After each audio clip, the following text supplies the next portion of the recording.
ఓకేనా? ఓకేనా? ఓకే. అందరికీ జై భీమ్. జై భీమ్. ఈరోజు నేడు చదువుల తల్లి భారతదేశం మొట్టమొదటి మహిళా ఉపాధ్యాయురాలైనటువంటి క్రాంతి జ్యోతి తల్లి సావిత్రిబాయి పూలే గారి యొక్క జయంతి సందర్భంగా కార్యక్రమాన్ని నాకు తెలిసిన ఒక 2-3 మాటలు అభిప్రాయాలు తెలుసుకోవాలి.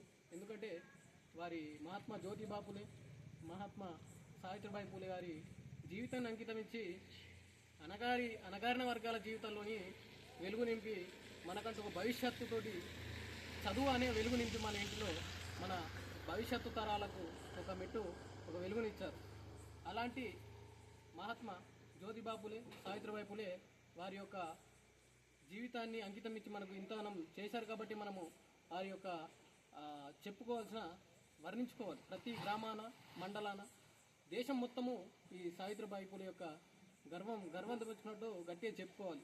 ఎందుకంటే సావిత్రిబాయి పూలేను ఈ బ్రాహ్మణ వర్గాలు ఇలాంటి ఎన్ని హింసించినా కానీ వారిపై చదువు చెప్పే కార్యక్రమంలోని స్కూల్కి వెళ్ళే మార్గంలో వారు ఎంత హింసించినా కానీ కోడిగుడ్లతో కొట్టడం, చెత్త పారేయడం, నీళ్లు పోయడం, మురికి చెత్త చేసి వాళ్ళను ఎంత హింసించినా కానీ అంటే ఆ కాలంలోని ఈ చదువు అనేది ఆడవారు అనేది అణిగిమణిగే ఉండాలా, వంటింటి కుందేలుగానే బతకాలా.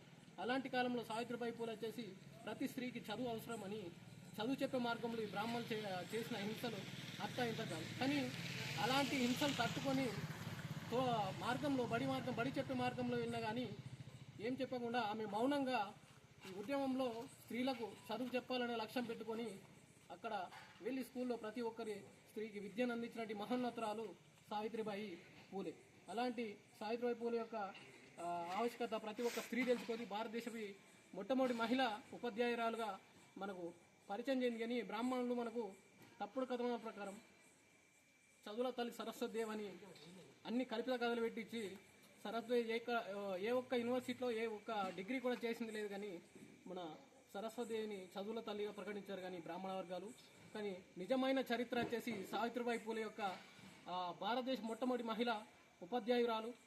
అలాగే మనకు మహాత్మా జ్యోతిబా పూలే సపోర్ట్ తోటే మన సావిత్రిబాయి పూలే చదువు నేర్పి మరి వారి యొక్క జీవితాలు అంకితం ఇచ్చి మన అణగారిన వర్గాలు, బడుగు బలహీన వర్గాల్లో ఇప్పుడు ఇంత ఉన్నత పదవుల్లోని రాజకీయాల్లోని ప్రతి స్త్రీ బయటకొచ్చి గర్వంగా పురుషులతో సమానత్వంగా వాళ్ళకంటే ఎక్కువ అధిక అంచెలంచెలు వెళ్తున్నారంటే దానికి ఏకైక కారణం చదువుల తల్లి సావిత్రిబాయి పూలే అని నేను గర్వంగా చెప్తా. ప్రతి ఒక్క స్త్రీ ఈ మన సావిత్రిబాయి పూలే యొక్క చరిత్ర తెలుసుకోవాలని ఈ కార్యక్రమం జరుగుతున్నా. అందరికీ జై భీమ్, జై పూలే.